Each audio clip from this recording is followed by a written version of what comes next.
The active shooter alert went out during lunch, but the principal announced over the intercom, "Ignore that. Someone's playing a prank."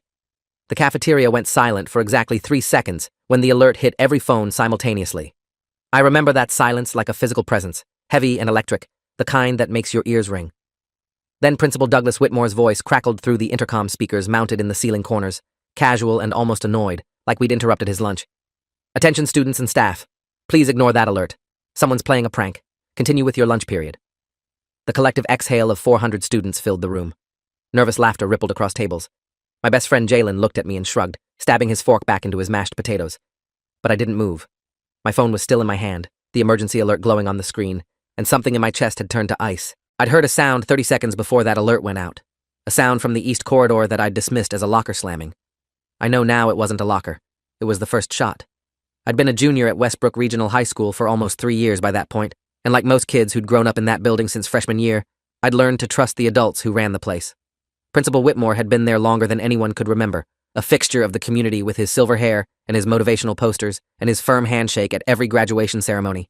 He coached Little League in the summers. He attended every football game. Parents loved him because he sent personalized emails when their kids made honor roll, and teachers loved him because he backed them up in parent conferences. I had no reason to question him when his voice came through that speaker. None of us did. We'd been trained our whole lives to listen to authority, to assume the adults knew things we didn't, to trust that the systems in place would protect us. That training almost got us killed. The East Corridor was where the science classrooms were located, a long hallway with trophy cases and motivational banners, and those industrial gray lockers that echoed when you slammed them too hard. I knew the layout because my chemistry class was down there third period, and I'd walked that hallway 1,000 times without thinking about it. What I didn't know, what none of us knew while we sat in that cafeteria convincing ourselves everything was fine, was that a former student named Wesley Granger had entered through the service entrance near the loading dock at approximately 12:15 that afternoon. He was carrying a duffel bag. He'd been expelled 8 months earlier for threatening a teacher, and he'd spent those 8 months planning his return. The security cameras caught everything. I've watched that footage more times than I should have. The way he walked, calm and purposeful. The way he unzipped the bag in the stairwell. The way he started down that corridor exactly 90 seconds before the automated alert system detected gunfire and sent the warning to every phone in the building. Principal Whitmore was in his office when the alert went out. His secretary, a woman named Linda Okonkwo, who'd worked at the school for 22 years, later testified that she saw the alert on her phone and immediately stood up to initiate lockdown procedures. She said Whitmore waved her off. He told her it was probably just kids messing with the system, that there'd been a false alarm at Lincoln Middle School the week before, that he'd handle it. She asked if they should at least verify with the police. He picked up his desk phone, dialed the front office, spoke to someone for maybe 15 seconds, and then walked to the intercom panel on his wall. She watched him press the button. She heard him dismiss the alert as a prank. Then he sat back down and continued eating his sandwich. Linda told investigators she felt a cold dread in that moment, a certainty that something was wrong, but she'd worked under Whitmore for over 2 decades and had never once seen him make a serious mistake. So she sat back down too. We all did, in our own ways. The second shot came at 12:23, and this time I heard it clearly. It wasn't a locker slam. It wasn't a car backfiring in the parking lot. It was a sharp, unmistakable crack that seemed to come from inside the walls themselves, and I was on my feet before my brain had fully processed what I was hearing. Jalen grabbed my arm and asked what the hell I was doing, and I said I didn't know, which was the truth. I just knew I couldn't sit there anymore. The cafeteria monitors, 2 paraprofessionals named Mrs. Evelyn Tate and Mr. Deshaun Brooks, were standing near the doors looking confused, their radios crackling with static. I watched Mr. Brooks try to reach someone on his walkie. No response. He tried again. Nothing. Then a third shot, closer this time, and suddenly everyone heard it. The screaming started immediately, that primal sound of collective panic that I still hear in my nightmares. Kids were diving under tables, running for exits, trampling each other in the chaos. Mrs. Tate was shouting for everyone to get down, to stay calm, but her voice was shaking so badly the words came out fractured and wrong. I pushed through the crowd toward the kitchen entrance because my sister Olivia had 4th period lunch in the auxiliary cafeteria, which was connected to the main kitchen, and I needed to find her. I needed to know she was okay. The kitchen was chaos incarnate when I burst through those swinging doors. Lunch staff were screaming, students were crying, and someone had knocked over a massive pot of soup that was spreading across the tile floor in a steaming orange wave. I spotted Olivia immediately, crouched behind a stainless steel prep table with 2 of her friends, her face pale and tear-streaked but alive, definitely alive. I ran to her and grabbed her arm and told her we needed to move, that we needed to get out of the building right now. She asked about Mom, about whether I'd called her, and I realized I hadn't even thought to try. My phone was still clutched in my hand, the emergency alert still glowing on the screen like an accusation. I pulled Olivia toward the loading dock exit, the same entrance Wesley Granger had used less than 10 minutes earlier, and we ran into the afternoon sunlight with our hearts pounding and our lungs burning, and the sound of sirens already wailing in the distance. We made it. We were lucky. Not everyone was. 7 people were shot that day. 3 of them died before the paramedics arrived. The victims were a freshman girl named Destiny Washington, who'd been walking to her locker when Wesley came around the corner. A chemistry teacher named Dr. Robert Kimura, who'd heard the shots and stepped into the hallway to investigate. And a senior named Amari Oyalaran, who'd been trying to help Destiny when the second round of shots came. 4 others were wounded, including a janitor named Frank Delacroix, who'd tried to tackle Wesley near the trophy cases and taken a bullet to the shoulder for his bravery. Police arrived within 4 minutes of the first 911 call, which came from a student hiding in a bathroom with her phone. Wesley was apprehended in the gymnasium, where he'd apparently gone looking for the coach who'd cut him from the basketball team 2 years earlier. He surrendered without resistance. The whole nightmare lasted less than 15 minutes. It felt like hours. It felt like a lifetime. The aftermath was a blur of police tape and news cameras and grief counselors stationed in every corner of the building. They closed the school for a week. They held candlelit vigils. They planted 3 trees in the courtyard, 1 for each of the students and staff who wouldn't be coming back. Principal Whitmore stood at the podium during the memorial service and spoke about tragedy and resilience and the strength of the Westbrook community, and I watched him from the 3rd row with my mother's hand gripping mine so tightly I lost feeling in my fingers. He looked genuinely devastated. I'll give him that. His voice broke when he said Destiny's name, but I couldn't stop thinking about that intercom announcement. I couldn't stop hearing his casual dismissal, his confident assurance that everything was fine, his instruction to continue eating our lunches while a shooter stalked the hallways. My mother must have felt me tense because she leaned over and whispered that it wasn't his fault, that nobody could have known, that we shouldn't blame ourselves or others for what one disturbed individual chose to do. I nodded and said nothing, but something had shifted in me. A seed of doubt had taken root. 3 weeks after the shooting, I started asking questions. It began innocently enough, a conversation with my friend Jalen about the timeline of events, trying to make sense of the chaos in retrospect. He mentioned that his older brother Darius worked part-time at the local news station, and that the station had filed a public records request for the school's security footage and communications logs from that day. I asked if Darius could tell us what they'd found. Jalen made a face and said it was complicated, that the school district's lawyers were fighting the request, claiming the footage was protected under some student privacy exemption. That struck me as strange. If the footage showed Wesley's movements, it would be evidence in a criminal case, not a privacy issue. Why would the district fight to suppress it? The question gnawed at me. I started losing sleep. I started writing things down in a notebook, timelines and questions and half-formed theories that probably made me look paranoid. My mother noticed and gently suggested I talk to the school counselor. I told her I was fine. I wasn't fine. I was becoming obsessed. The first crack in the official narrative came from an unexpected source. Mrs. Linda Okonkwo, the principal's secretary, had been placed on administrative leave shortly after the shooting. The official reason was traumatic stress, but rumors circulated that she'd been talking to investigators about things that made the district uncomfortable. I got her contact information through a friend's parent who attended the same church, and I sent her an email explaining who I was and asking if she'd be willing to talk. I didn't expect a response. I got one within 2 hours. She said she'd been waiting for someone to ask the right questions. She gave me her home address and told me to come alone. I drove there that Saturday afternoon, my palms sweating on the steering wheel, my heart racing with a mixture of fear and anticipation. Her house was a modest ranch style on a quiet street, with flower beds and a welcome mat, and nothing at all to suggest that the woman inside was about to blow my understanding of reality wide open. Linda served me lemonade and sat across from me at her kitchen table with a folder of documents she'd secretly copied before her leave began. Her hands trembled slightly as she opened it, and I realized she was scared, genuinely scared, not of me, but of what she was about to share. She told me that Principal Whitmore had received multiple warnings about Wesley Granger in the months leading up to the shooting. The school resource officer, Deputy Terrence Coleman, had flagged Wesley's social media posts 3 times, including one from just 2 weeks before the attack that explicitly mentioned coming back to finish what they started.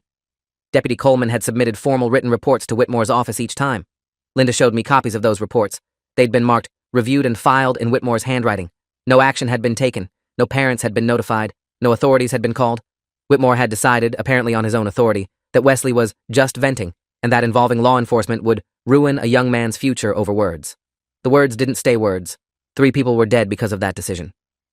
I sat in Linda's kitchen for 2 hours, reading through documents that made my blood run cold. There were emails between Whitmore and the district superintendent, a man named Dr. Franklin Bowers, discussing how to manage the situation if Wesley's threats became public. There were internal memos about liability exposure and insurance premiums, and the potential impact on the school's state funding if they were perceived as having a safety problem. There were notes from a meeting with the district's legal counsel advising against any action that could be construed as discriminatory, since Wesley had a documented history of mental health treatment. The picture that emerged was not of negligence but of calculation, a deliberate decision to prioritize the school's reputation and budget over student safety. Linda told me she'd tried to report her concerns to the school board after the shooting, but her access had been revoked, her emails had gone unanswered, and she'd been informed that her position was being restructured, effective at the end of the semester. She was being silenced. And until I walked through her door, she'd thought nobody would ever know the truth. I made copies of everything Linda had shown me and drove home in a daze, my mind racing with the implications. This wasn't just a tragedy anymore. This was a cover-up. Whitmore hadn't merely made a mistake in the heat of the moment when he dismissed the alert as a prank. He'd been systematically ignoring warnings for months, creating a paper trail of negligence that he and his superiors were now desperately trying to bury. I thought about Destiny Washington, 14 years old, killed on her way to retrieve a textbook she'd forgotten in her locker. I thought about Dr. Kimura, who'd spent 20 years teaching chemistry and coaching the academic decathlon team, gunned down trying to protect his students. I thought about Amari Oyalaran, who'd planned to study nursing and had died attempting to save a girl he barely knew. They deserved better than a cover-up. They deserved the truth. And somehow, for reasons I still don't fully understand, I decided I was going to be the one to give it to them. My first attempt at exposure was naive and direct. I went to the local newspaper, the Westbrook Gazette, and asked to speak with an investigative reporter. I was directed to a woman named Rachel Navarro, who had 15 years of experience covering local government and schools. I showed her Linda's documents. I explained what I believed was happening. She listened carefully, took notes, and then told me something that nearly broke me. The Gazette had already received pressure from the district's legal team not to pursue any stories that might interfere with ongoing investigations or traumatize grieving families. Their editor-in-chief, a man named Harold Prescott, had personally killed 2 articles about security failures at Westbrook in the weeks after the shooting. Rachel said she believed me, but her hands were tied. The paper wouldn't touch it. She suggested I try the regional news outlets, maybe the TV stations, but warned me that they'd likely face the same pressure. The district had deep pockets and deeper connections. This story wasn't going to break through traditional channels. I spent the next month in a fog of frustration and anger, watching Whitmore return to his position after a brief personal leave, watching the district announce a series of meaningless safety improvements that amounted to new locks on doors that were already lockable, watching the memorial trees grow while the truth stayed buried. My grades slipped. My relationships suffered. My mother sat me down one evening and asked what was really going on, and I told her everything, showed her the documents, explained what Linda had revealed. She listened in silence, her face cycling through shock and horror, and finally settling on something that looked like determination. She said we needed a lawyer. She said we couldn't fight this alone. The next morning, she called her cousin in the city, a woman named Patricia Reeves, who worked at a civil rights law firm. Patricia made some calls. Within a week, we had a meeting scheduled with an attorney named Conrad Miyamoto, a specialist in institutional negligence cases who'd successfully sued 3 school districts in the past decade. He looked at Linda's documents, asked me detailed questions about timelines and sources, and told me something I desperately needed to hear.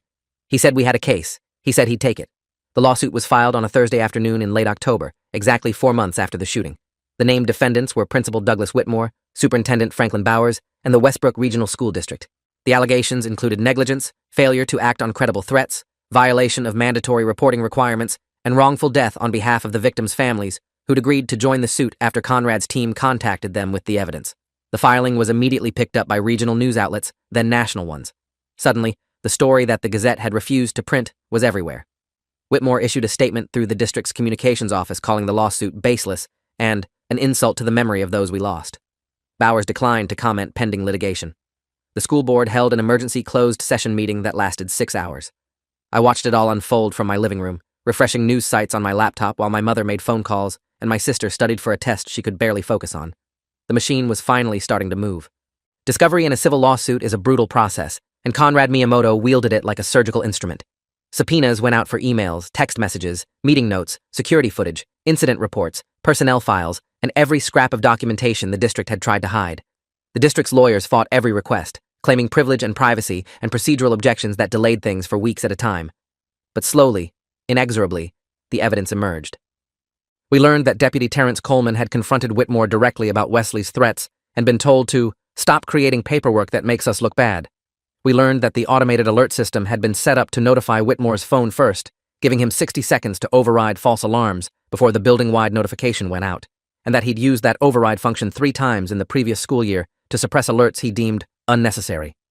We learned that the district had conducted an internal security audit 6 months before the shooting that identified the loading dock entrance as a vulnerability, and that the recommended security upgrades had been rejected as not cost-effective. Every new revelation painted a clearer picture of institutional rot. The deposition of Principal Douglas Whitmore took place over 2 days in a conference room at Conrad's law firm. I wasn't present, but Conrad showed me the video afterward. Whitmore sat at the end of a long table, flanked by 2 district attorneys, and answered questions for nearly 12 hours total. His confidence eroded visibly as the questioning progressed. In the first hour, he was calm and dismissive, attributing everything to hindsight bias and Monday morning quarterbacking. By the end of the first day, he was sweating, stumbling over his words, asking for repeated breaks. On the second day, confronted with his own emails about managing liability exposure, he finally cracked. He admitted he'd seen Deputy Coleman's reports. He admitted he'd made the decision not to escalate. He admitted he'd announced the alert as a prank without verifying with law enforcement first, because he'd been certain it was a false alarm based on his years of experience. When Conrad asked him directly whether his decisions had contributed to the deaths of Destiny Washington, Dr. Robert Kimura, and Amari Oyalaran, Whitmore's attorney objected. But the damage was done. The truth was on the record. The trial was scheduled to begin the following spring, but it never happened. In February, the district's insurance carrier conducted its own review of the evidence and informed the school board that defending the case would be futile and financially catastrophic. Settlement negotiations began immediately. The final agreement, announced in March, included substantial financial compensation for the victims' families, the immediate resignation of Principal Douglas Whitmore, the early retirement of Superintendent Franklin Bowers, a comprehensive overhaul of the district's safety protocols under independent oversight, and the release of all previously suppressed documentation to the public. Whitmore's resignation letter cited personal reasons and made no mention of his culpability. Bowers gave a brief press conference in which he expressed deep regret without ever actually apologizing. Neither of them faced criminal charges, though a grand jury investigation was ongoing, and I heard later that Wesley Granger's defense attorneys were using the evidence of institutional negligence to argue for a reduced sentence. The justice we got was incomplete. It always is. But it was something. The documents that were released as part of the settlement filled in the remaining gaps in my understanding. I read every page, every email, every memo. I learned that Whitmore had been warned about the override function's potential for misuse when it was installed, and that he'd insisted on having it anyway, because he didn't want every malfunction triggering a panic.